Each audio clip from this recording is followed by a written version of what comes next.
Hey everybody, this is Marcus with Inside the Circle, and right now I'm going to give you a walkthrough of the Zune Video update, the Zune Music on Xbox 360, and a little look at the ESPN application. So let's just go ahead and fire up my Xbox here. So what you're going to see is the new initial start up screen, which I think is very cool. And then it's going to log me in. Now, for those of you who are watching this, understand that this is not a Kinect-based experience. This is more of a controller-based experience. So you won't see me doing any hand waving or functionality like that. This is more based upon if you're using a controller. So it's just logged me in, and let's just go through a bit. This is actually the new dashboard that you'll be seeing when you start up your Xbox with the new update. As you can see, it's more flat as opposed to diagonal like the current update that you have is, but you know, everything else is still there. Spotlights, my Xbox. This won't be here unless you have the preview beta. It's the beta information. You have Game Marketplace, you have Video Marketplace, which now includes ESPN.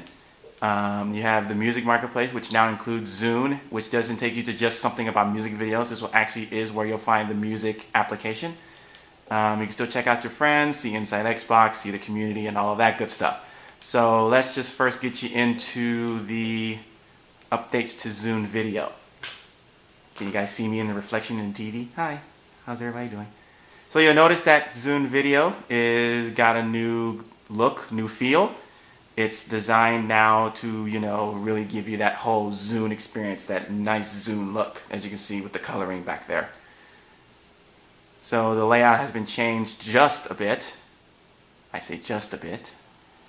And in a couple of seconds here, you'll see everything pops up. Now, the old Video Marketplace and this new Video Marketplace are pretty much the same. It still offers you movies, TVs, music videos, except now the layout again is different because it's now taking advantage of the new Kinect functionality when that comes out in November. So you start out with movies, if you're like picking up a film. There's TV shows, if you want to, see what's going on in the world of television. There's still music videos, so you may want to start getting those now because they become a bigger part of your Zune music experience. You can search for films. You can still see movie trailers of upcoming films that are coming out. You can see independent videos from, say, like Gamer TV or web. Start parties with friends, and you can access your video library. Now, if you decide to go ahead and go into your video library, which I'm going to do here, you can see that layout has changed too. Whereas before you had these panels that went from all videos to movies to TVs to music videos to web games. This again has been changed again for the Kinect functionality, as most of this update has. So, but what's cool now is they've added something called Resume, where if you started a video before and you stopped it for whatever reason and you wanted to come back to it, you normally had to try to go find it again in the video library that you had. This time around, they've made it so that whatever video you were pausing on at the time, you can actually quickly go back to it to resume.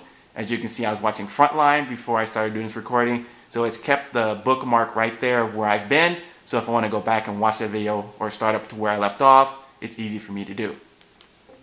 Going on through, these are some of the movies I own, which now have a really nice, video cover look. Really brings out the films that I've actually purchased. All of my TV shows, I have tons and tons of television here.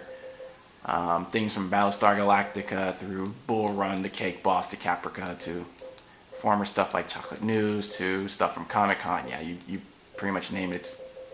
I pretty much have tried to get whatever I can. I love my television. You have music videos.